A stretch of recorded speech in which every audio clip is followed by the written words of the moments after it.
जय श्री राम दोस्तों, आप सभी प्रभु प्रेमी भक्तों को मेरे प्यार भरे नमस्कार के साथ साथ राधे राधे।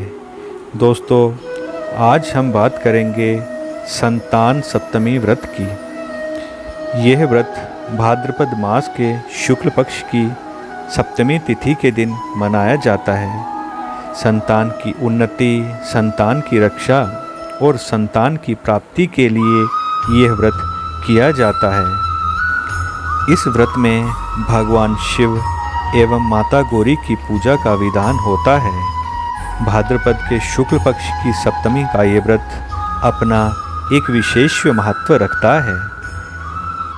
आज की इस वीडियो में मैं आपको इस संतान सप्तमी व्रत की पूजा विधि बताऊंगा और साथ ही साथ इससे जुड़ी एक पौराणिक कथा भी सुनाऊंगा। वीडियो शुरू करने से पहले आप सबसे मेरी यह विनती है कि अगर आप मेरे इस चैनल पर नए हैं या पहली बार आए हैं और अभी तक आपने मेरे इस चैनल को सब्सक्राइब नहीं किया है तो फिर जल्दी से जल्दी इस चैनल को सब्सक्राइब करके बेल आइकन को प्रेस कर लें और ऑल पर क्लिक कर लें, ताकि इस चैनल पर आने वाली जानकारी से भरी हुई हर एक नई वीडियो की नोटिफिकेशन सबसे पहले आप तक पहुँचे। तो आइए दोस्तों, अब हम संतान सप्तमी व्रत की पूजा विधि और इससे जुड़ी एक पौराणिक कथा को जानते हैं। भाद्रपद मास के शुक्ल पक्ष की सप्तमी तिथि के दिन संतान सप्तमी व्रत किया जाता है। संतान सप्तमी का व्रत माताओं के द्वारा किया जाता है। ये व्रत अपनी संतान के लिए किया जाता है। इस व्रत को करने वाली माता को सुबह स्नान और नित्य कर्म क्रियाओं से निर्भीत होकर स्वच्छ वस्त्र धारण करने चाहिए। इसके बाद प्रातः काल में श्री विष्णु और भगवान शिव की पूजा अर्चना करते हुए सप्तमी व्रत का संकल्प लेना चाहिए। माताओं को निराहार व्रत कर दोपहर को चौक पूर कर चंदन, अक्षत, धूप, दीप, नैवेद्य, सुपारी तथा नारियल आदि से फिर से शिव पार्वती की पूजा करनी चाहिए।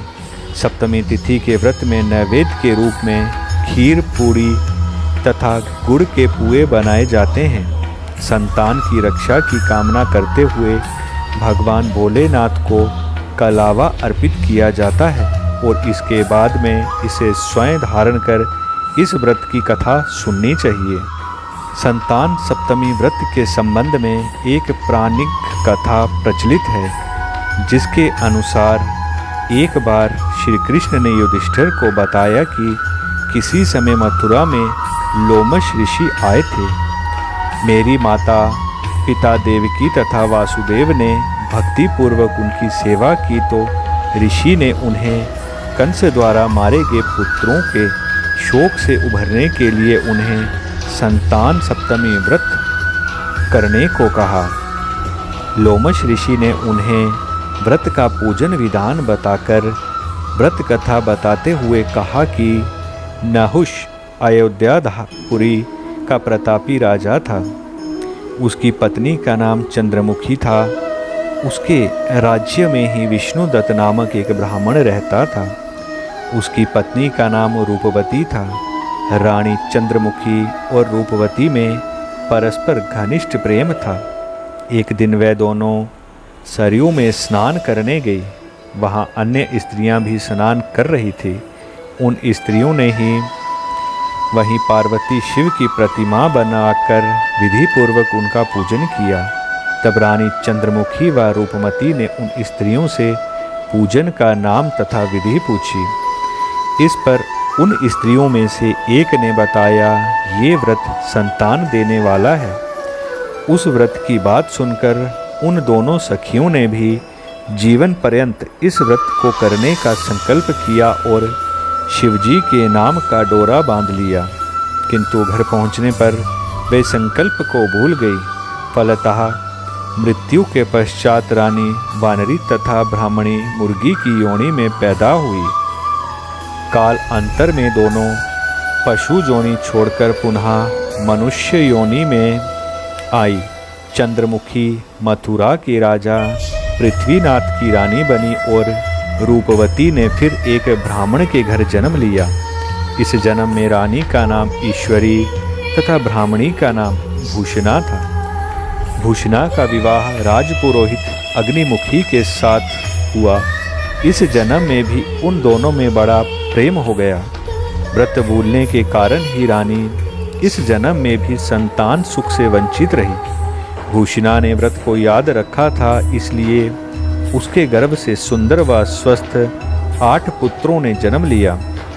रानी ईश्वरी ने पुत्र शोक की संवेदना के लिए एक दिन भूषणा उससे मिलने गई। उसे देखते ही रानी के मन में ईर्ष्या पैदा हो गई और उसने उसके बच्चों को मारने का प्रयास किया, किंतु वह उन बालकों को ना मार सकी। उसने भूषणा को बुलाकर सारी बात बताई और फिर क्षमा याचना करके उससे पूछा, किस कारण तुम्हारे बच्चे नहीं मर पाए?